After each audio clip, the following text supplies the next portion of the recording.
மருமகள் சீரியல்ல அடுத்து வர எபிசோட்ல என்ன மாதிரியான ட்விஸ்ட் எல்லாம் இருக்க போகுதுங்கிறத இந்த வீடியோவுல பார்க்கலாம். சேது கதறி எழுந்து நம்ம தமிழர் கிட்ட மன்னிப்பு கேக்குறாங்க. கருப்பு வந்து அட்ட தமிழ, உன்னுடைய அண்ணனா நான் சொல்றேன், சேது பண்ணது எல்லாமே நான் சரின்னு சொல்ல வரலமா, அவன் பண்ணது எல்லாமே தப்புதான். ஏதோ புத்தி கெட்டு போய் ஒரு தப்பு பண்ணிட்டான், அதுக்காக திருந்தி வந்து அவன் மன்னிப்பு கேக்குறான். அவனை மன்னிக்கலாம் இல்ல, உனக்காக இல்லைனாலும் அவனுக்காக இல்லைனாலும் உங்க குழந்தைக்காக மன்னிச்சு நீ அவனை ஏத்துக்கலாம் இல்லைன்றாங்க. எதுக்காகன்னு எத்தனை முறை உங்களுக்கே நல்லா தெரியும். ஏகப்பட்ட முறை அவர் தப்பு பண்ணியிருக்காரு, என்ன சந்தேகப்பட்டாரு, என் வயிற்றுல வளர்ற குழந்தை அவரோடது கிடையாதுன்னு சொன்னாரு. இருந்தாலும் அது எல்லாமே தாங்கிக்கிட்டு இருந்தேன். ஆனா இப்ப என்னால முடியாதுன்னு முடியாது.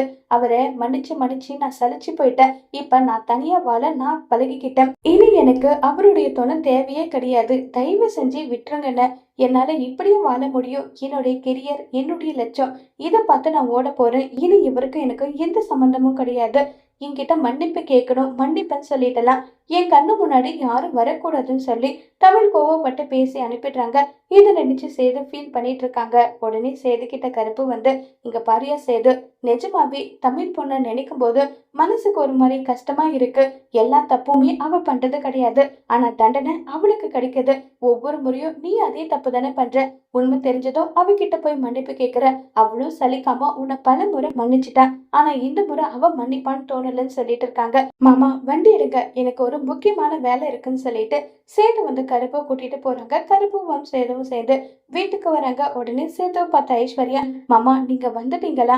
எப்ப நீங்க என்ன மனைவியை ஏத்துக்கிட்டீங்களோ அப்பத்துல இருந்து ஒரு நிமிஷம் கூட உங்களை என்னால பிரிஞ்சிருக்கவே முடியல மாமான்னு சொல்லிட்டு ஐஸ்வர்யா சொல்லிட்டு இருக்காங்க. ஐஸ்வர்யா, என்கிட்ட எதுவுமே நீ மறைக்க மாட்டேதானா?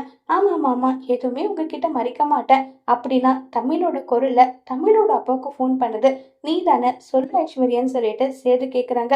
மாமா என்னாச்சு உங்களுக்கு, என்னாச்சு மாமான்னு சொல்லி கேக்குறாங்க. எனக்கு எதுவும் ஆகல, இப்பதான் இத்தனை நாளா இருந்த மயக்கம் எல்லாமே எனக்கு தெரிஞ்சிருக்கு. உண்மையை சொல்லு ஐஸ்வர்யான்னு சொல்லிட்டு சேது ஆதாரத்தோட தான் கேக்குறாங்க.